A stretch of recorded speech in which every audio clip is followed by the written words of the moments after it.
Not too long ago, I got a distress call from one of our very good customers down in Florida. Here's what she told me. Knowing that good managers lead by example, she wanted to show her team firsthand how to make prospecting calls. Her anxiety started the very moment the phone began to ring. Actually, she used the word terrified when she was describing the way that she felt. Then the confessions started pouring in. She was hoping with every bone in her body that customer wouldn't pick up the phone. Why? Because she had absolutely no idea what to say. And the other terrifying thought, the customer's reaction if she sounded incompetent and lost her place. I know some of you are smiling right now. Everyone experiences at some point in their career. I explained the problem wasn't the call. It wasn't even her fear.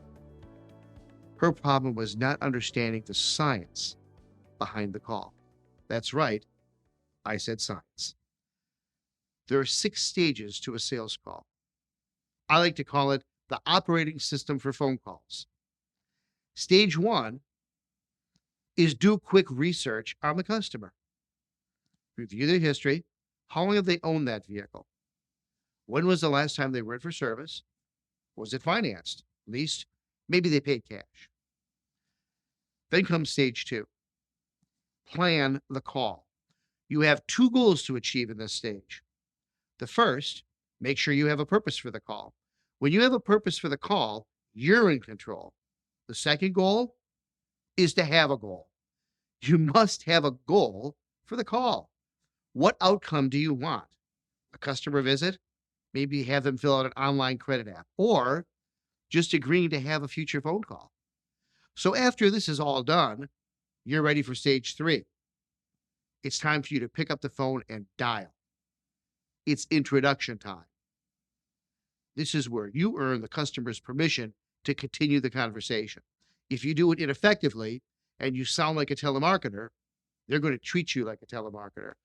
So I'm going to demonstrate what it should sound like and what you should do during the introduction. Good morning. May I please speak with Mike? Good morning, Mike. My name is Mark. I'm calling from ABC Motors. I'm sure you're a very busy person, and I know you weren't expecting my call. If I promise to be very brief, may I please just have a moment of your time? Unless you know the person that you're calling, this should be the way that every single sales call is started. The customer will allow you to continue the conversation if you have an effective introduction. And that'll get you to stage 4, the purpose of the call. Provide a clear and brief reason for your call. Get to the point. Have your reasons committed to memory before you pick up that phone. Adopting orphans and making them your customer, sweetening the deal if you could close them the first time, or gathering information in the middle of their lease are great reasons to make the calls. The 5th stage is the call to action. In stage 2, I mentioned that you have to have a goal for your call. Well, here it is, the jewel of the lesson. It's the commitment from your customer. In other words, what are you asking the customer to do for you? This is the essential step of the entire lesson. Salespeople as a whole have become passive. They don't ask the customer to commit to anything. You won't see the value in these calls if you can't see the win and you don't have a goal. Why do salespeople commonly admit asking the customer to participate in the sales process? Because they're afraid of getting a no. Setting an appointment, agreeing to a future call, filling out an online application, or coming in for an appraisal. It's not a sales call unless you're asking the customer's commitment to an action. The 6th stage and final stage of the operating system is closing the call. So after you have a commitment from the customer, it's time to recap the end of the call. You want to confirm all the commitments that were made and thank them for their time and say goodbye.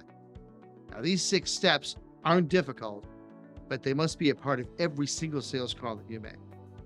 Having a process and executing at a very high level is going to give you confidence. But if one of these stages are skipped, the calls simply don't work. Memorize and practice each stage, and I promise your calls will produce more results.